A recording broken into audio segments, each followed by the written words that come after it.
puis presque Congo TV toujours la qualité est là ali ba cameraman ya solo baza awa na VIP presque Congo TV Papi Silas toujours cameraman na solo o azana besoin image Papi Silas azawana pona bino ai la artiste est là bomona ba qualité ya solo partout na YouTube na nini mariage nyonso bozana ngo posta cameraman ya solo azawana ai bozala wana bosabone massivement allez bisous.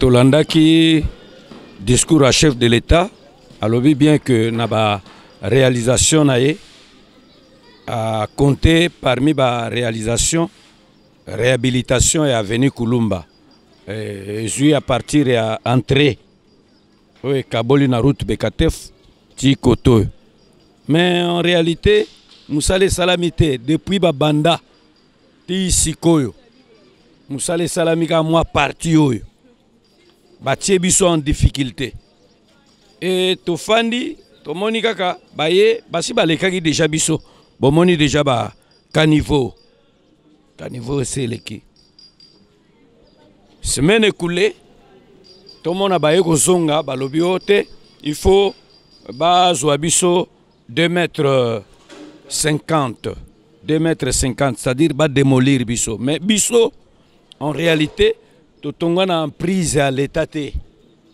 tout ça na norme donc on n'a pas construit abusivement la construction n'est pas vraiment illégale tout ça na norme tout ça na ba documents il faut que l'état a indemnisé biso convenablement c'est-à-dire mabele na biso et puis construction na biso et tous sa construction comme il faut. Et maintenant Tokei kuna qu'est-ce qu'ils ont fait? Hôtel de ville, OVD, BTC a escroqué presque partout yo nyoso. Eza quartier Efoloko. Eza quartier Efoloko, Kulumba quartier Efoloko. Partout nyoso. Baza escroqué. Depuis église catholique ti coin oyo mutu moko aza satisfait te ekokani te ata kozongisa parti mir na biso ekoki ata kozongisa mir na biso te mbongo oyo bapesi et puis bazopesa ngo en franc congolais na toya 23 OVD BTC hôtel de ville tosengi bango preuve de paiement rien baboyi ko pesa biso ta preuve de paiement tel que ngai naza église je dois me justifier devant ma fidèle devant hiérarchie que j'ai touché autant papier yango ils ne veulent pas balingi koyoka te et bon là je ne sais pas mais je sais que bateau bayaki kozwa ba mesure eza OVD bazaki accompagné na BTC entreprise ezo sala misala eza Afritex Afrimex si c'est Afrimex ou entreprise moko ba libanais comme ça modalité à indemnisation ne créer problème maintenant nous perdons cette partie presque 46 mètres carrés et 46 mètres carrés dans parcelle et moto, ils ont facilité. Ils ont beaucoup. Et que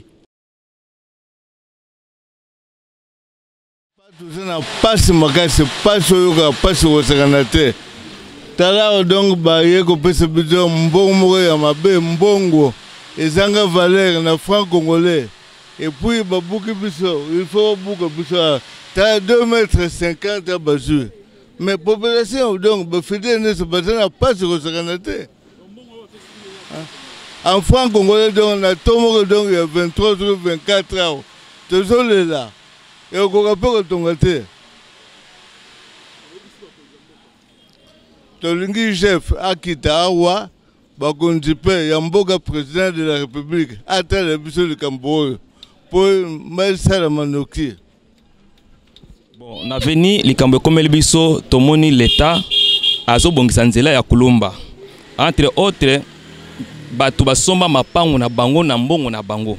Mais chose étonnante, l'État a lingi atika l'espace de fato que non ba piéton basa nini et permettre bango ba kaka. Mais on est surpris.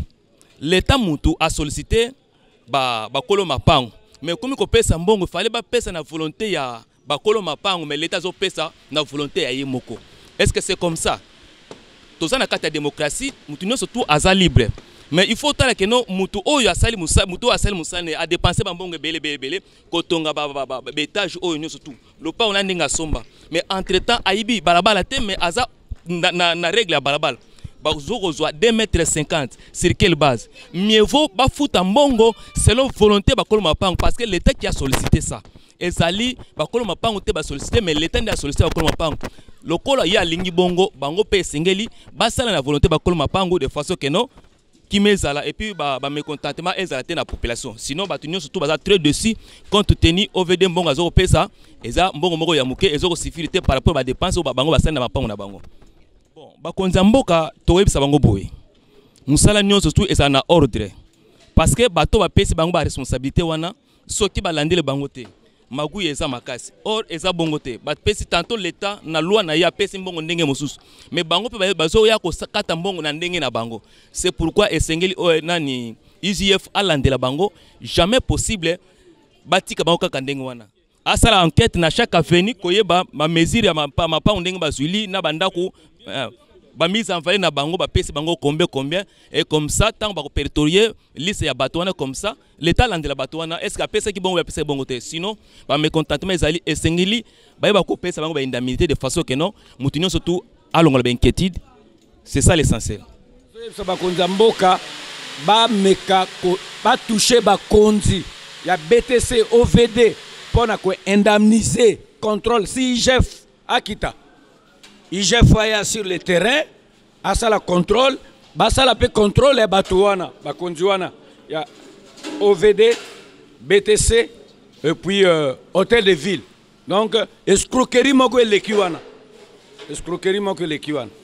voilà préoccupation na biso. VIP Presse Congo TV, abonnez-vous. VIP Presse Congo TV.